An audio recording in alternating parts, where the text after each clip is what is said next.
ಎಲ್ರಿಗೂ ನಮಸ್ಕಾರ. ಕವಿತಾ ಅಡುಗೆ ಮನೆಗೆ ಸ್ವಾಗತ. ಇವತ್ತು ಸುಲಭವಾಗಿ ಕ್ಯಾಬೇಜ್ ಪಲ್ಯ ಯಾವ ರೀತಿ ಮಾಡೋದು ಅಂತ ನೋಡೋಣ ಬನ್ನಿ.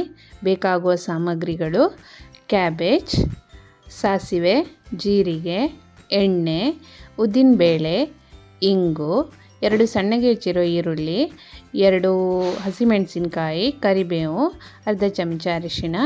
ಬಾಣಲೆಗೆ ಎಣ್ಣೆ ಹಾಕಿ, ಎಣ್ಣೆ ಕಾದ್ಮೇಲೆ ಅದಕ್ಕೆ ಸಾಸಿವೆ ಹಾಕಿ ಚಟಪಟ ಅಂದಮೇಲೆ ಅರ್ಧ ಟೀ ಸ್ಪೂನ್ನಷ್ಟು ಜೀರಿಗೆ, 7ರಿಂದ 8 ಕರಿಬೇವಿನ ಎಲೆಗಳನ್ನು ಹಾಕಿ ಅದಕ್ಕೆ 1 ಟೇಬಲ್ ಸ್ಪೂನಷ್ಟು ಉದ್ದಿನಬೇಳೆ ಹಾಕಿ ಸಣ್ಣ ಉರಿಯಲ್ಲಿ ಕೆಂಪಗಾಗುವವರೆಗೂ ಹುರಿಬೇಕು.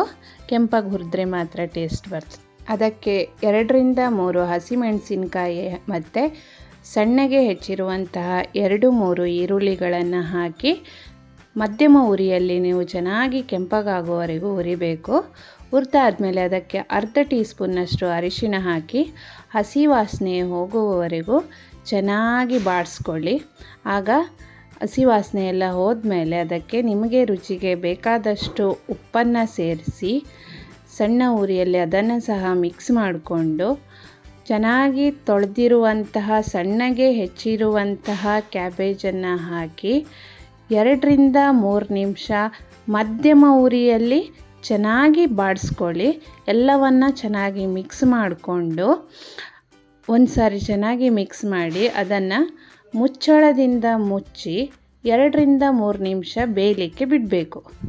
ಅದನ್ನು 2ರಿಂದ 3 ನಿಮಿಷ ಆದಮೇಲೆ ಅದನ್ನು ಒಂದು ಸಾರಿ ಮುಚ್ಚಳ ತೆಗೆದು ಒಂದು ಸಾರಿ ಮಿಕ್ಸ್ ಮಾಡಿ ಬೆಂದಿದೆಯಾ ಇಲ್ಲ ಅಂತ ನೋಡಿಬಿಟ್ಟು ಪುನಃ 2 ನಿಮಿಷ ನೀವು ಮುಚ್ಚಳದಿಂದ ಮುಚ್ಚಿ ತೆಗೆದಾಗ ಕ್ಯಾಬೇಜು ಪೂರ್ಣವಾಗಿ ಬೆಂದಿರ್ತದೆ.